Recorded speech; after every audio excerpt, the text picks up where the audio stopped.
দেখেন কেমনে সিএনজি দিয়ে রাখছে। এটা কেন কথা, উল্টা দিক থেকে ঘোড়ার গাড়ি আসতেছে। এই যে এই বাজারটা পার হয়ে ওই সামনে ওই যে একটা ওই যে মোটরসাইকেলে যেই মারলো, ইমার্জেন্সি মারলো, ওইদিকে পুলিশ দাঁড়ায়, মানে এই রোডের ওই মাথার দিকে পুলিশ দাঁড়ায়। আজকে দাঁড়াইছে কিনা আল্লাহ জানে, হেলমেট ছাড়া আসতেছে, মনে হচ্ছে দাঁড়ায় নাই। আমি যাই টান দিয়ে, এই রাস্তায় যদি না টানতে পারি তাহলে টানবো কোন রাস্তায় ভাই?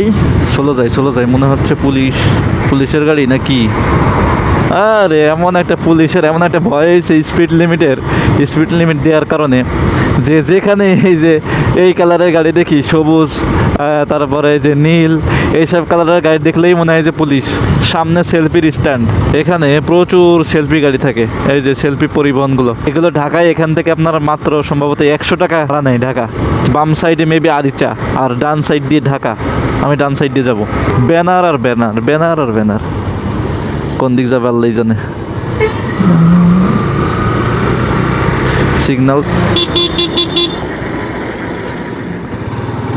শালা লোকজন দেখছেন, বিড়ি খাচ্ছে রোজা রমজান মাসে, আবার গাড়ি আবার ওই দিকে তাকাই চালাচ্ছে। এই দিক দিয়ে কি গাড়ি আসে নাকি? গাড়ি আসে ওই দিক দিয়ে, তোর এই দিক দিয়ে দেখে তারপর ওই দিকে যাবি। কি আর বলবো, বলার কিচ্ছু নাই। রাস্তাঘাটে চলতে গেলে এমন অনেক ঘটনা ঘটে, ঠিক আছে, যেগুলোকে অ্যাভয়েড করে চলা ছাড়া আর কি কোনো উপায় নাই। আমাদের বাংলাদেশের যে পরিমাণ উল্টোপাল্টা চলাফেরা, কি বলবো, সব কিছু উল্টোপাল্টা, এমন উল্টোপাল্টা কাজকর্ম হয় যেগুলোর আপনি প্রতিবাদও করতে পারবেন না। প্রতিবাদ করতে গেলেই বিপদ। এইদিকে আবার ভিড় লেগে গেল কি আর জ্যাম ভাই।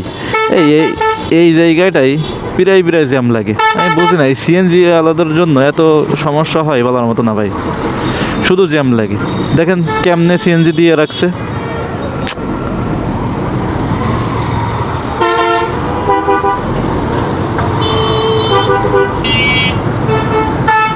এই যে সেলফি মনে হচ্ছে আগে যাবে, এখন সেলফির আগে না বের হতে পারলে বিপদ ভাই, আবার জ্যাম লাগাবে। সেলফি তুলবেন ভাই, সেলফি। এটা কেন কথা, রাস্তার উল্টা দিক থেকে ঘোড়ার গাড়ি আসতেছে। এই দেখো, মানে বাঙালিরা জীবনে সোজা হবে না ভাই।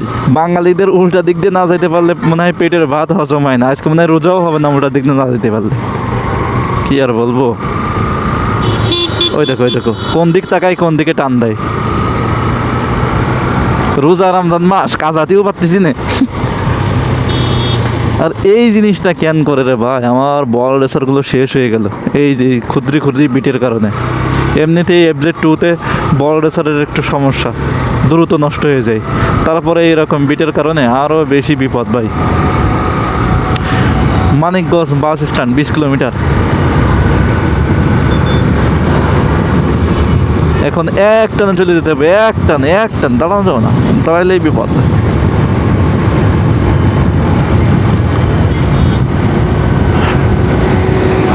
60 কিলোমিটার, 58 আছে, সমস্যা নাই, আমি যাইতে পারি। এই যে পিছনে কি গাড়ি আছে আল্লাহ জানে, দেখার সময় নাই। ওই দেখেন এটা কি গাড়ি,